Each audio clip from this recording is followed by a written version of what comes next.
You are about to see Trathen Heckman speaking on the Community Resilience Challenge at the UCSC Kresge Town Hall on Thursday, April 9th, 2015. The event was hosted by Kresge Common Ground Center, Education for a Just and Sustainable World. For more information, visit kresge.ucsc.edu/commonground.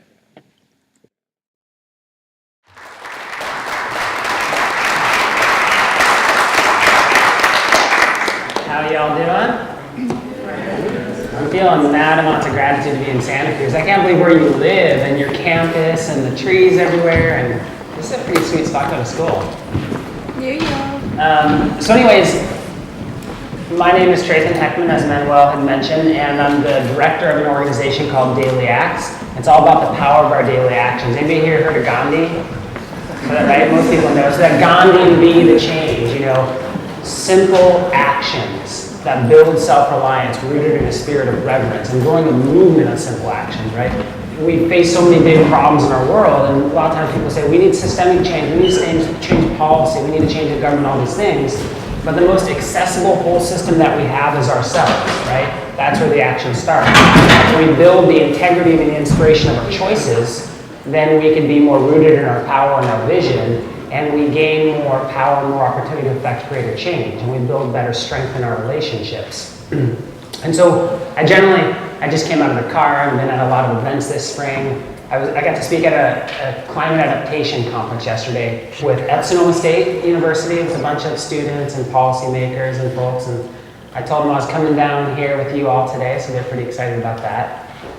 But one thing I like to do is just to start off with kind of a little bit of breath and grounding. And so if you can get your feet flat on the ground, just make your feet parallel.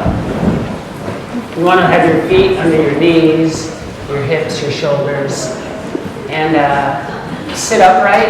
And you want to just feel like your spine is light and aligned, and like your head's dangling from a golden thread. And close your eyes or lower your eyes and take a nice breath in. Nice, gentle exhale. And just feel yourself land here in this moment. Letting go of any other thoughts or stresses or anything in your head. Just feel your body, your feet on the ground.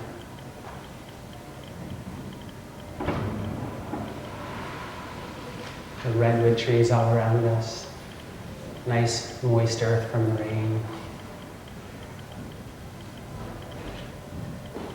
And then gently open your eyes.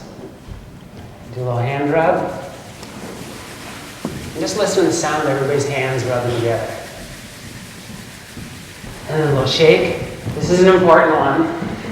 We get stressed and there's just stuff that sticks to us. So this is shaking the dust off of your shine. And now put your fingers up, do a little finger wiggle. And now you want to go and do a vigorous head rub. I know you all got some precious hairdos and such, but get up in there. Oh yeah. Give a nice rub. And then close your eyes and take another breath. Lower your eyes. And just feel that tingliness in your head. The receptivity and the percolation.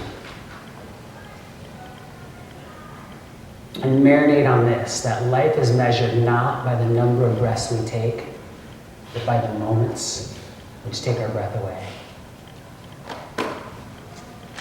And then gently open your eyes. Do a little vigorous rub on your index finger, each one. And you want to put your finger in front of your belly, or your dantian in Chinese medicine. You want to feel like something is floating down your back, and just causing your fingers just to sort of gently rise up. Just feel just a bit of levity with your fingers. And then give a gentle rub around your eyes.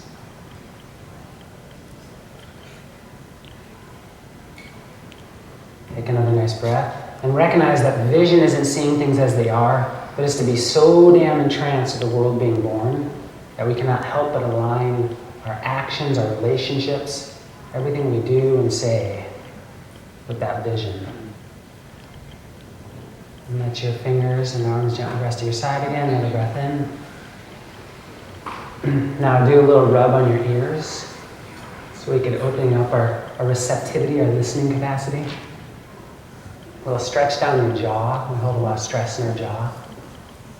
And you want to feel like you're, without knocking your neighbor, you're stirring, your fingers are reaching down into the earth. And you're stirring through a viscous substance. It could be honey, or if there's any vegans in the room, it could be a non-animal derived, organic, locally made olive oil or something.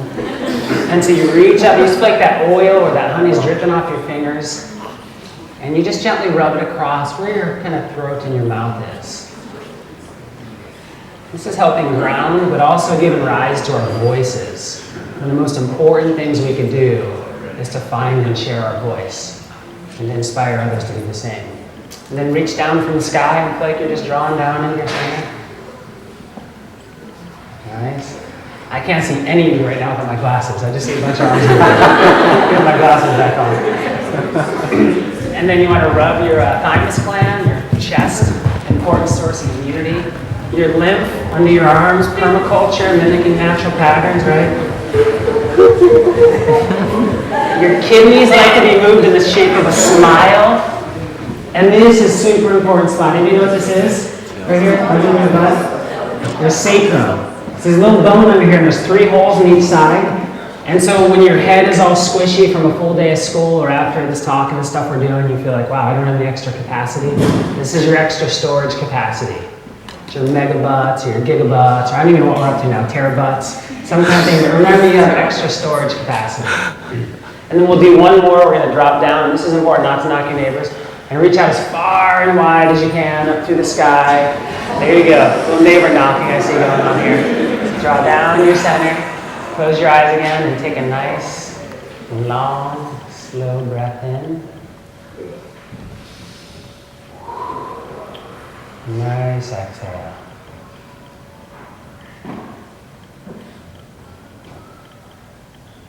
And then gently open your eyes. This guy, Shunmu Suzuki, was a famous spiritual leader, and he talked about sharing your practice with everything. So that's a practice I do every day on the meditation stool. I do it when I dry off in the morning. You have your towel, you can do the same thing, towel qigong, and just put a little extra intent into everything you're doing and get more centered and more present, give more gratitude. And so it's always good to breathe together. To breathe together is to conspire.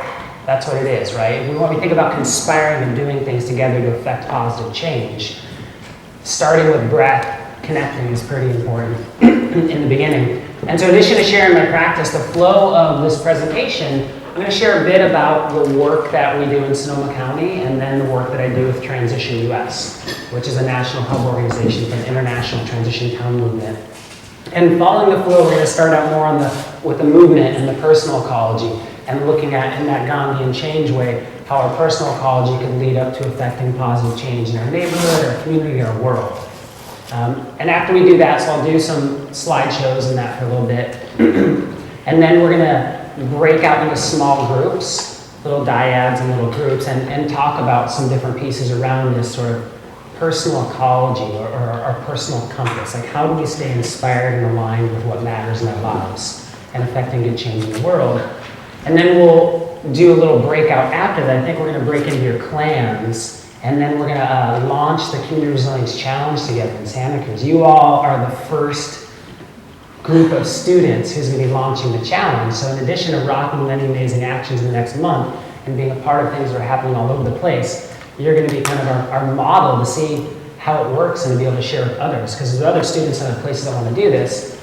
And of course, Santa Cruz and David are the places and the types of people that like to raise the bar in positive ways. So that's how we'll close things, is just doing a little breakout with your groups and moving forward in the Community Resilience Challenge. And so one more bit before I get diving into things, so I'll be using a lot of words and a lot of pictures. If I can remember it, in the personal ecology realm, there's this one time I was sitting on my meditation stool out back, and I was sitting there and I was meditating and I was journaling, and suddenly there were all these birds in the air around me. And there are these Bohemian waxwings, or cedar waxwings, these really pretty birds. And they're eating all these berries on these privet trees. And the next thing I know, they're kind of a little drunk and they're bouncing off the wall of our house and the stairs and all over the place. And then they just started pooping everywhere. And I was kind of committed to my sit spot on my meditation. So I was sitting there and there's little drops landing on my journal and on the notebook here and there. I think I got a couple on the shoulder or something. But so in that moment, this kind of little poem came to me. and that's called splatter. So here I sit, just getting lit from learning and observing our connectivity, how life cycles life fall through this dream, how ripe your insights fall to gather steam, and splatter what matters to spread your seeds. Cause love is the shit that makes life bloom. And the splatter is a sunburst pattern evolved to disperse your dreams. But if you want it more precise with ecologic literacy, the sunburst pattern is for moving the matter the sweet earth mother weaves into you and me, and the birds and trees, and the fruit with seeds that the critters eat to poop and please life's progeny, wrapped up in their fertile dew key that drops to renew the soil that grows you and me, and the birds and trees, and the fruit with seeds, and all the relations the sweet earth mother weaves.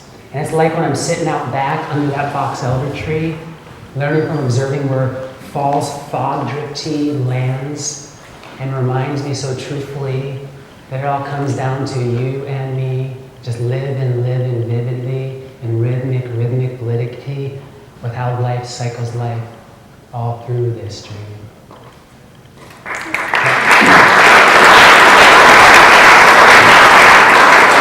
I remember that. I don't do that too often. I'm like, I hope I could actually remember those words. So the Community Resilience Challenge is bold assertion, like things are coming unhinged in all angles, like you all know. I was at an adaptation conference yesterday, and hotter hots and wetter wets and drier dries and more fires and floods. First declared mandatory drought restrictions in our state last week. And if you all know, but in the Sierras, normally on April 1st, we have 63 inches or so of snow in our snowpack feeding our reservoirs to create our water. Last year was like 30 inches. This year, anybody know how much was there? 1 to 2 inches. The vast majority of them dry land. And so we're in this epic drought, right? But it also comes with epic floods because we have these atmospheric rivers of water in the air that come, like in December when we got, I don't even know what you got here, but in Sonoma County we got 10 inches of rain in a day. And so it's this more extreme weather of drought and flood at the same time. And we live in a time of more extremes and big challenges. And so this idea, could be a bit bold or a bit naive of, can we actually change the world in a garden? By thinking and acting and organizing like a garden, by mimicking the way nature does things and planting gardens all around us, by aligning our lives and our communities and our policies to think like nature, what you all are studying right here. And so, for me, before you get into all the big heady stuff, this is David Holmgren, the co-originator of permaculture, and he has one of my favorite quotes on his shirt, which is peace. It does not mean to be in a place where there's no noise or trouble or hard work. It means to be amidst those things and be still in your heart. Because we could be in beautiful places and we can create these amazing gardens, and we have to step into those uncomfortable spaces in our lives, in our relationships, in our communities to address the big issues we're facing, but to carry that with peace. And for the brilliant mind that he is, the incredible work he did bringing the permaculture concept together, he's also this very peaceful, present person. I met him in a workshop some years ago. And that's a really important thing to carry into, right? Because we're living in a confluence of crises, bigger than anything we've ever seen and hard to even figure out how to solve. Anybody know what this plant is?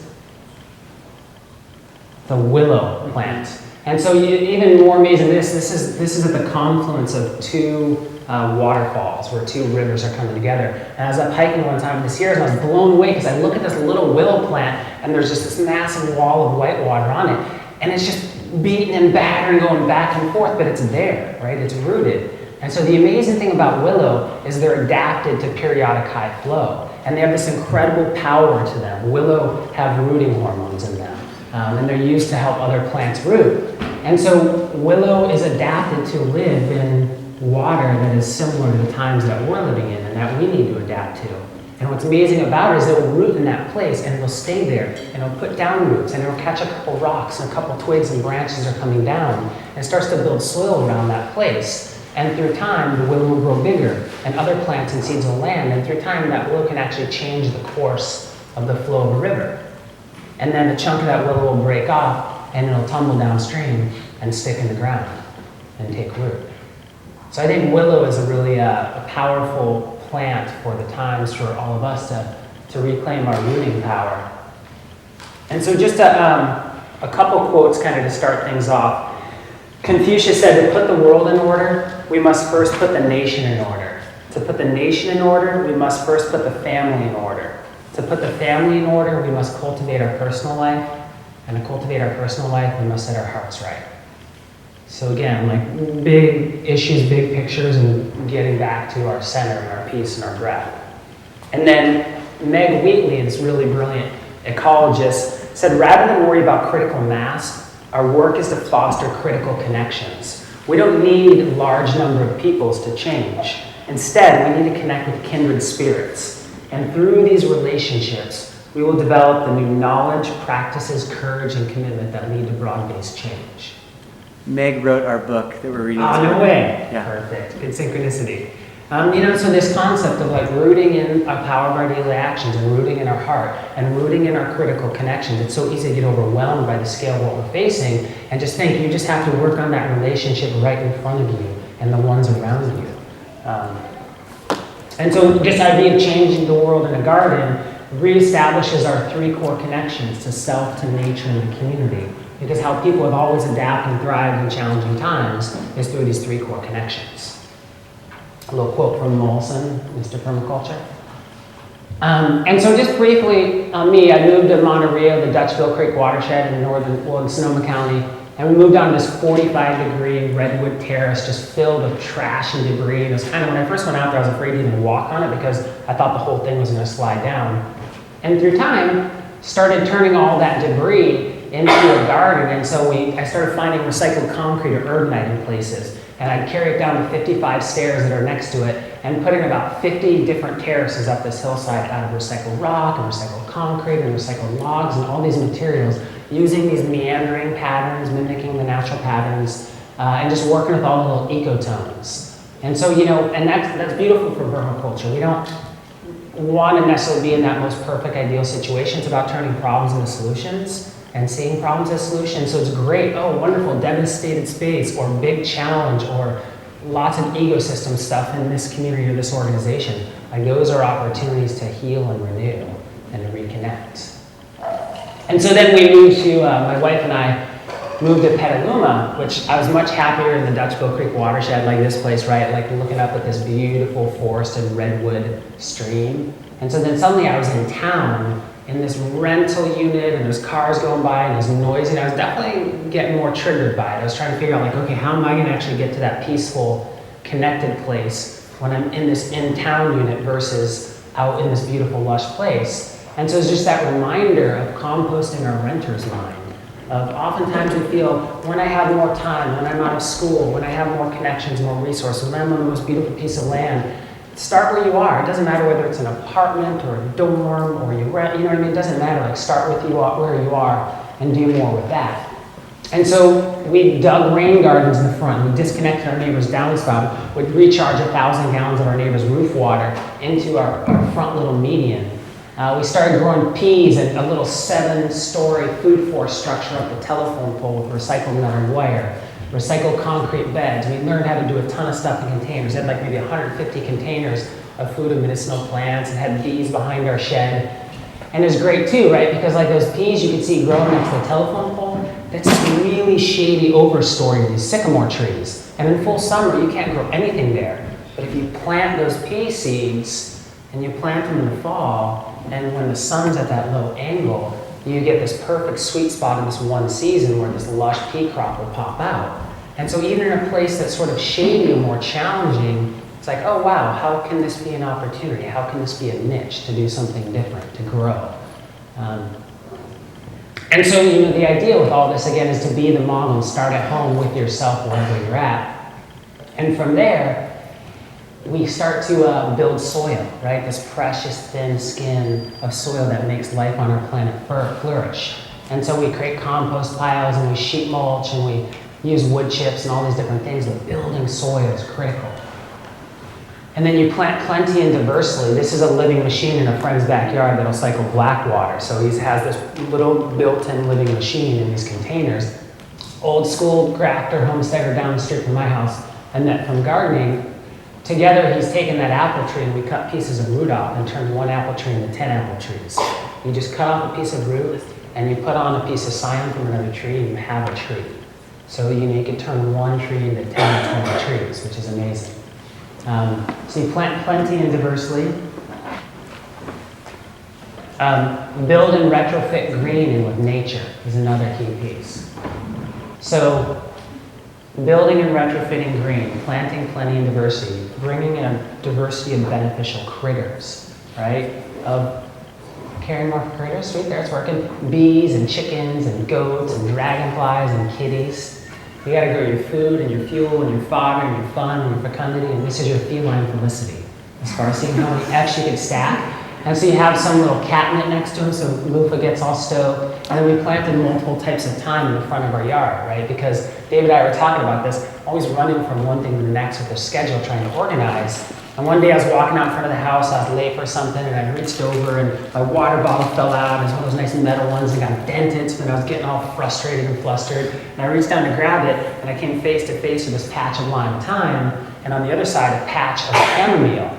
I paused, I took a couple of nibbles of thyme, and I rubbed the chamomile and put it up in my face and remembered I got all kinds of thyme, right? So when we're doing our design in our apartment or house or wherever we are, there's that side of it too, right? It's not just about growing for out there. What helps you keep centered? What brings you back to your place of joy and inspiration when you lose that center? That's an important part of our design too. Treasuring every drop of water. Rainwater, bathtubs, gray water. This is a friend's backyard in Sebastopol, and he had 1/3 of an acre of pavement, and in no time he ripped it all up and turned it into this ratcheted up permaculture food forest. And there's a bunch of apartments behind his house, and before there was a big pipe running under his garden and going to the street and taking it away, right? But we all know we have one planet, so there is no way in a cyclic existence. And so we went to the city and said, can I put in a gate valve? So he put in this big 4 6-inch pipe valve. And so then he turns it on when it rains a lot, and this wall of water comes out of this little thing, and it fills up these swales that go into ponds, and he gets this like ephemeral stream of wastewater coming through and slowing down and spreading out and sinking in to recharge his garden and actually mitigate someone else's waste problem. So not only can we be growing food, medicine, beauty, all these sort of things, but we could actually be turning other people's waste streams into more fecundity. And so harvesting the bounty is another one. Driveway potatoes, we got our drive-through fast food. I really didn't want to have a parking space in our driveway, but my wife was pretty adamant about it. So we have 6 different types of apples out one window, and then you could reach out, in the summer, and you probably pick peas or beans with your teeth. And so that's our drive-through fast food. Processing it, you could have fancy solar dehydrators or dried persimmons in the winter. They're as good as dried mango without the food miles. You could have pizza boxes of peaches and things on the dashboard of your truck or your car, right? Like it doesn't have to be complex to dry food. And then this is one of my favorite ones, is fermenting with friends. So we make beer and cider and honey wine, and this little bottle right here, I'm gonna get off track here. But so I started, the reason I started fermenting is because I started measuring our recycling, trying to be a more conscious, person. And I looked at our numbers one year and measured everything. I looked at our numbers one year, I'm like, holy smokes, we just recycled 500 pounds of materials. That is not that green to recycle 500 pounds of materials. It's like great, but don't throw stuff away, but that's not being that big of a part of the solution. And I like to drink fermented beverages, as does my wife.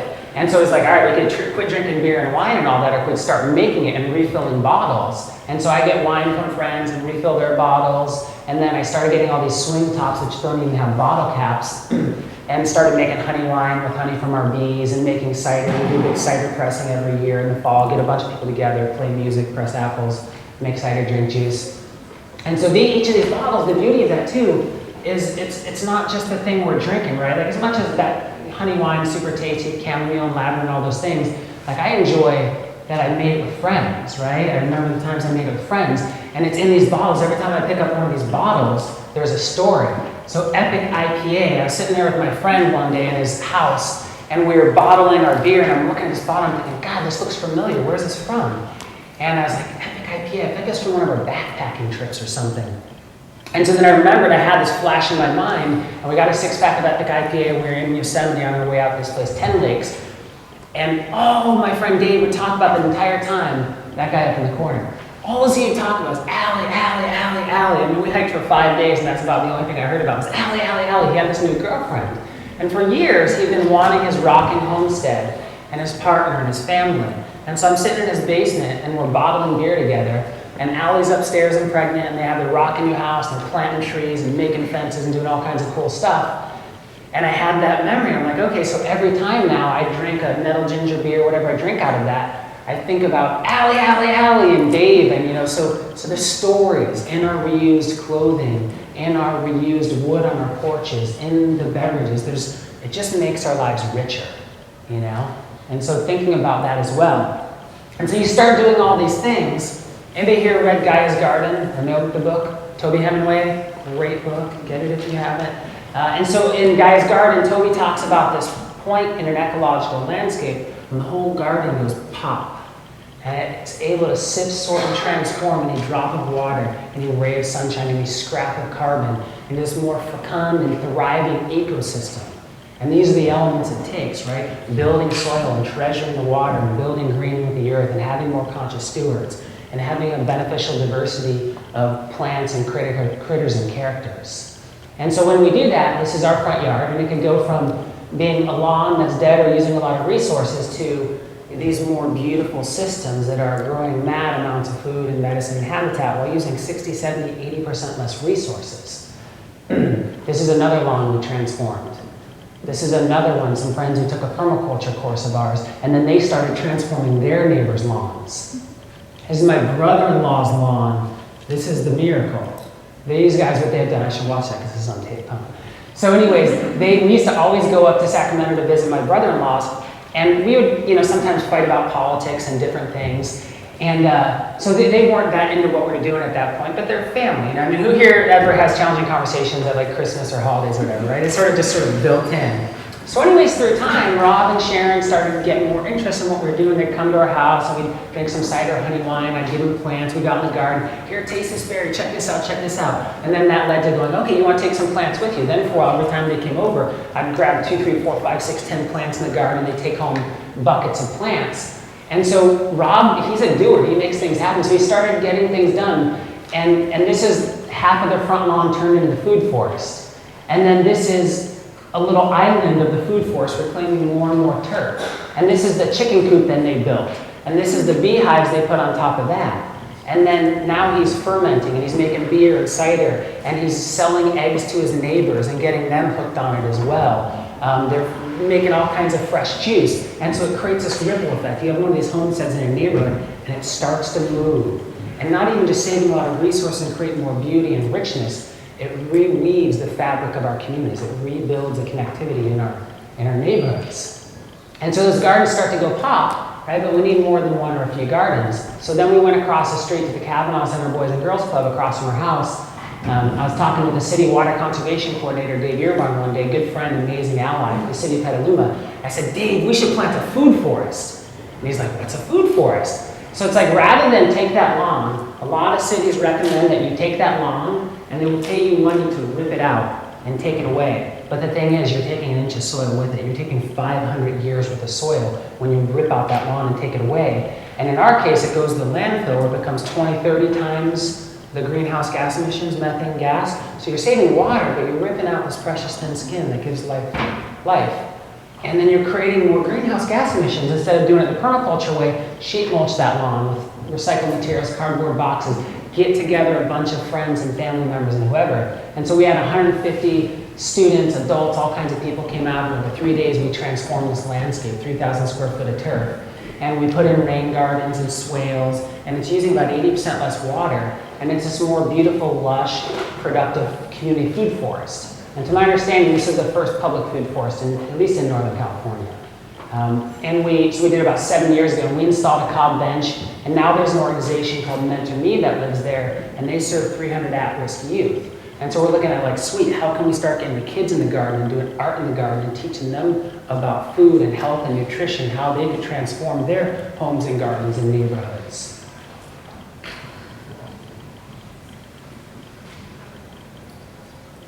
Figure this out. And so this is the house that's next to the Kavanaugh Center.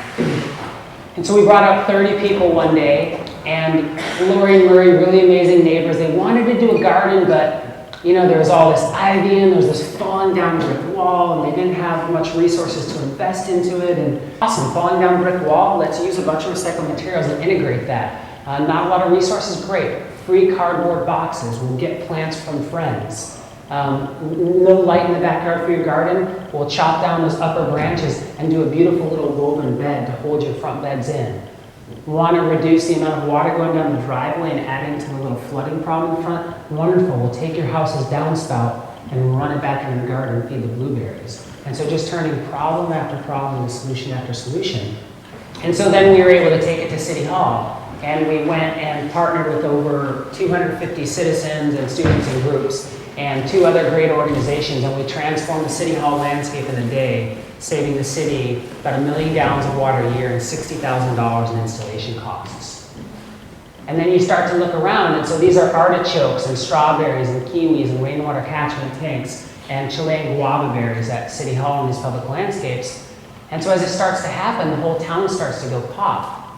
And so the sheet mulching technique David mentioned, as I mentioned before, a lot of times cities are recommending people remove the turf and you take it away. But if we could get the agencies to promote sheet mulching, like the city of Petaluma did, and so instead of ripping out all that turf and taking it away, they gave their residents free resources to sheet mulch their lawns. And so since then, over 500 lawns in the last several years have been sheet mulched, which saves 25 million gallons of water a year while building soil and building community and creating beauty and creating little clusters of more aware, connected community members.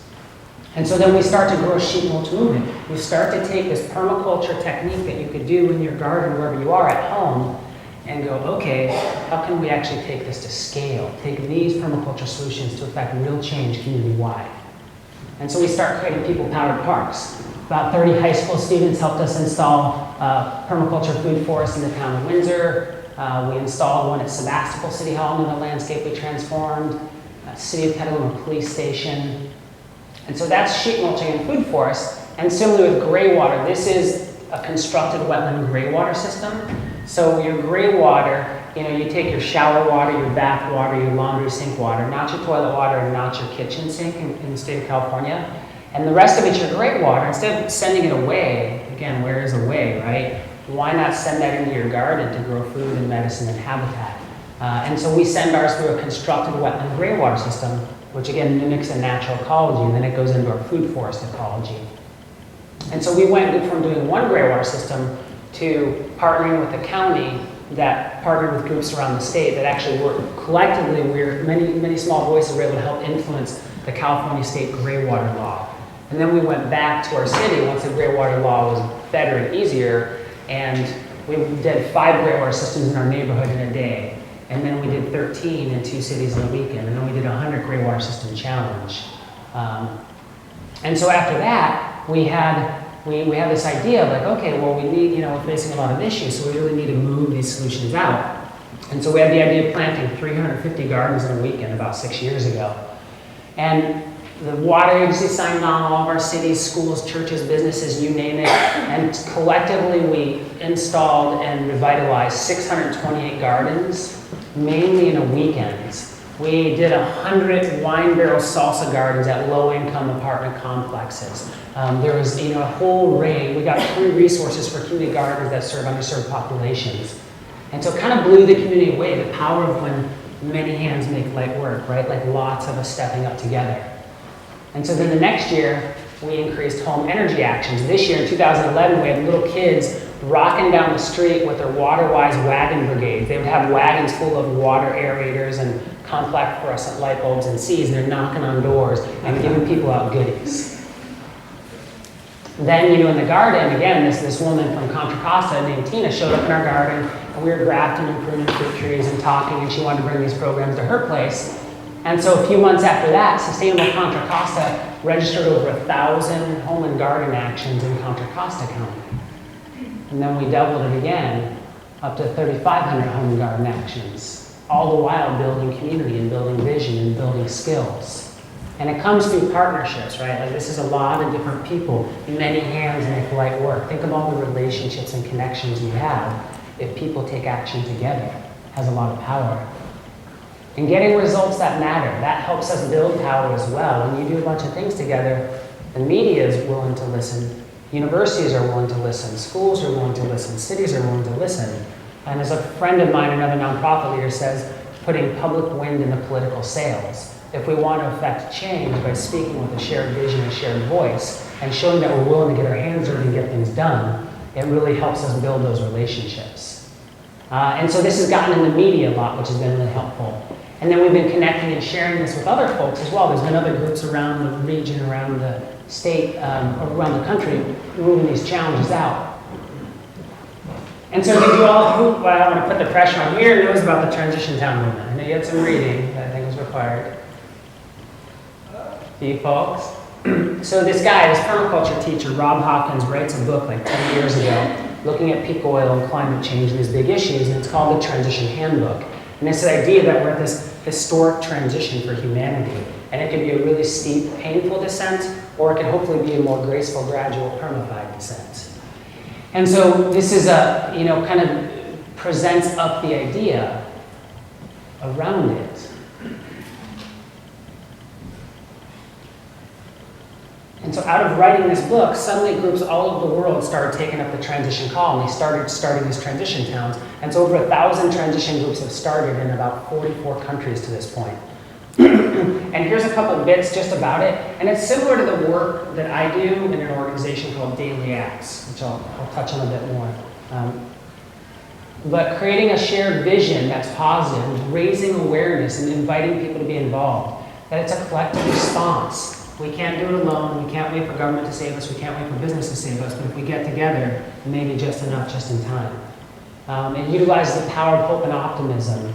And the solution, the same scale as the problem, which is why we have to take these small solutions and move them out rapidly. And so in the US, we have about 150 transition groups that have started. There's one in Santa Cruz, Transition Santa Cruz. And small groups of people, right? The power of those small groups of people.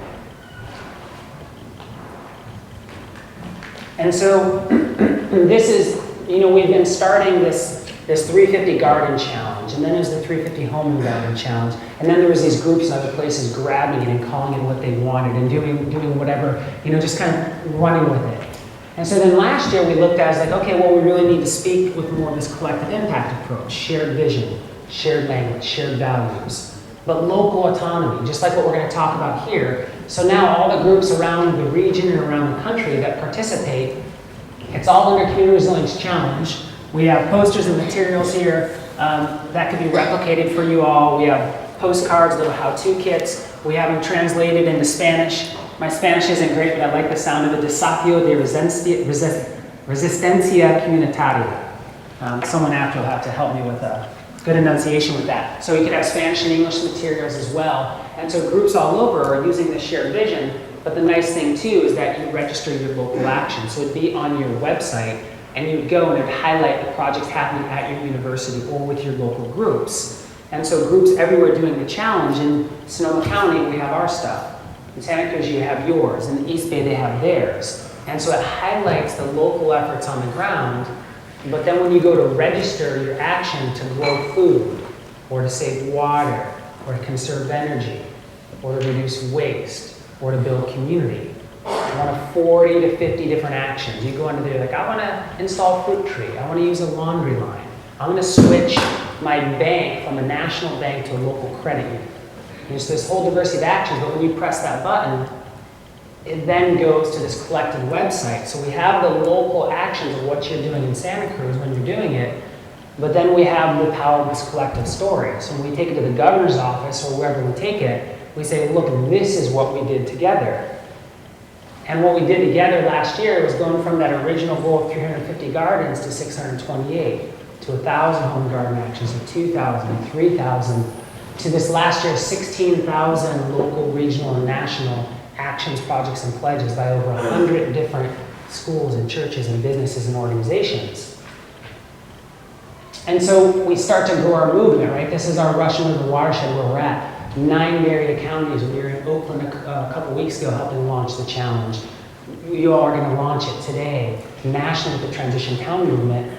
And so it helps us take these small actions that we're doing, and it helps us stand up and be counted and be a part of a larger force together. And so this is some of our materials for this year's challenge. Be a part of the solution revolution. And so just a couple more bits, and then we're going to start to move into a little bit of breakout time. And so again, this idea of can you change the world in a garden? And so these were some friends. Sasha and Todd own this place, and a couple people on our team, some young organizers. They got together, and in no time, they created this beautiful permaculture garden. And then another friend of Sasha's came and did their gray water system, right? And then after that, her friend who did their gray water system invited another friend to come to an event we did. And at that event, this woman was sitting in the audience, and she heard one of our volunteers from the stage named Judy talk about how she'd met more people in the years since she installed her gray water system in her food forest than in 2 decades of living in her house. And so Nancy was sitting in the audience, and she hears Judy say that, and she's been wanting to do this in general because her lawn used a lot of water, over 16,000 gallons of water in the summer. They were a little embarrassed when they heard that. So 16,000 gallons, for perspective, if you fill up a 5-gallon bucket of water, and you stack up those 5-gallon buckets to get 16,000 gallons, it's about 2.5 times the height of the Empire State Building. So it's a lot of water. That's a month's worth of water for a lawn. And so they wanted to save water, but they wanted to build community as well. And so Weaving Earth, an amazing permaculture and sort of community-based learning center that's allied with David's work, they came in, the students, and they installed this garden, and they installed a free library, and they put in community benches. And now they walk out their front door, and there's young girls in the neighborhood getting a book from the library and eating strawberries off the garden and hanging out. And the kids' band shows up, and they met more neighbors in the 3 months since they installed the garden than in 3 decades of living in this house. And we see these stories again and again. You do these small actions, and it goes pop. Who here has folks that inspire you, whether it's family members or famous people, past, present, or future? Everybody have folks that inspire you? And what is it that inspires you about them? Is it how they are, the things they achieve, their character, their humor, the way they build relationships, the pies they make, whatever it is, so focusing on our reference points, right? Like focusing on the people who make us feel joyful and more powerful. Finding what brings you alive. Harold Thurman said, don't ask what the world needs, ask what makes you come alive, because what the world needs is people who come alive. And when you're lit on whatever you're lit on, and you're sharing that with others, it's infectious. Focus on what you value, on a purpose that's bigger than your life and your world. Like, what are you a part of? We live in this rare and precious planetary moment where 24 hours a day in every nook, cranny, and watershed, people are gathering in rooms like this, and under trees, and in churches, and on lawns, and in gardens. And they're reclaiming their connection to nature and their connection to community. And they're regenerating nature in place. Having a personal mission, knowing what you're good at, having roles and goals. Good to see you have a gratitude practice of starting out, but that all change begins with awareness. Maybe here meditate or do yoga or tai chi or any kind of practice. Wow, nice, that's pretty good. Even exercise, it could be lifting weights. It doesn't really matter what it is. Anything could be a meditation. Journaling, you all journal, right? I know there's some journaling you have to do for the class. Nice. What brings you alive? Take a couple minutes and just write on, just journal out, don't edit it or anything. What are the people, the places, the interactions? What makes you feel most alive or most passionate? That's your first one. Are your reference points? They astound you. It could be a grandmother, a favorite author, whatever, a friend. Like, who are the people who make you feel just good to be with and around them, or who make you feel empowered or inspired? A couple folks. So the last question is, what one thing, if you did differently, would help you be and feel most inspired and empowered and at your best? It could be a thing that you want to do or should not do as well. So what one thing if you did differently? Pick these topics, whichever one of these, whether it's what brings you most alive, or who your reference points are, or that one. I definitely encourage you all to share with each other what that one thing is, because it's a little bit of extra sort of community support. Because you have it's a thing you want to try. Is that what it is? Okay. One thing, like, say for me, maybe like, I really need to make sure that I meditate every day, or I have to make sure I go to the gym, or I have to get enough sleep, right? Because Gandhi said, I'm so busy today, I'm going to meditate twice as long. And so what do we do when we're stressed and stretched and all those things? We throw out the things that keep us feeling clear, centered, happy, healthy, all that. All right, so break out your groups. And we take about 5 minutes, give or take, and just share with each other, what came up for you in those questions. Where you'll have your actions and projects on the challenge. And the 5 main goal areas, if I could get to it, are around grow food, conserve water, save energy, build community. And so after people are at your website, they go to this website in Santa Cruz or this one in East Bay or whatever, it comes to this main page on our site. People, you put in your name, your contact info, and then you could see these are the water saving actions. Sheet mulch your lawn, conduct a DIY water audit, install drip irrigation, install gray water, grow food, start or join a school or community garden, plant or expand an edible garden, plant a fruit tree, raise chickens. And you always have an other option. Same thing, conserving energy. Organize or join a carpool, weatherize your home, upgrade energy efficient appliances. Reduce your food miles, support local food. Reducing waste actions, start a compost bin, use reusable bottles and things. Building community, different actions there. And then depending on what you do, so when you click on it, so if I click on daily, so you're already up here, look at that. Common Ground Center at UCSC Kresge, you guys are right there. And so you'll see on here too, another neat piece, I just clicked on daily acts. Let's see if this works, all right. Well, I think it's still in process. So an extra set of actions will pop up. They're specific to Sonoma County. And then if you have Santa Cruz specific actions outside of the 42 that everybody could choose from, then those actions will pop up. If there's something around the university or whatever, or Oakland does. So that's a feature. You could register multiple actions. You could register 2, 5, 10 actions, whatever it is, right? So it's not just one action per person. It could be, again, it could be a bunch of you get together and transform a lawn, or it could be you're doing a laundry line. Different ways that groups have made the challenge more successful is organizing these community projects, but also tabling at events. It could be at the university. You could go, we have hard copy signups you could print out and things as well, please do.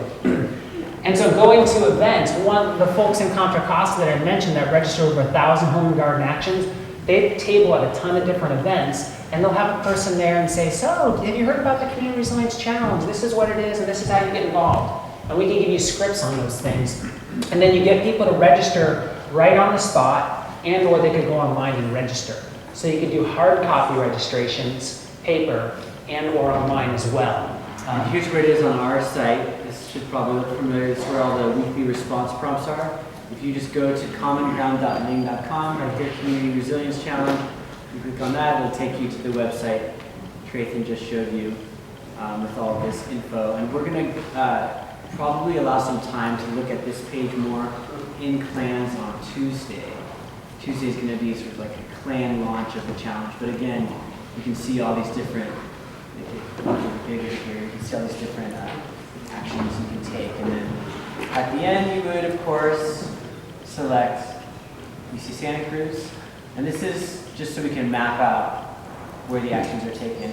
And then when you're ready to introduce the groups, Trathen, I put the listing of groups right here. Cool. So we're going to break out by your clans, and each of you will represent a different portion of what you'll be working on for the challenge. And if you're really inspired, if you're in clan that is maybe doing on-campus outreach, but you have connections with 4 organizations that are off-campus, you're not so locked into that piece. Obviously, you could be a key ally for whatever that clan's working on. So there's a little bit of a chaotic, chaos and order, self-organizing element here too, since it's the first time we're doing it this way.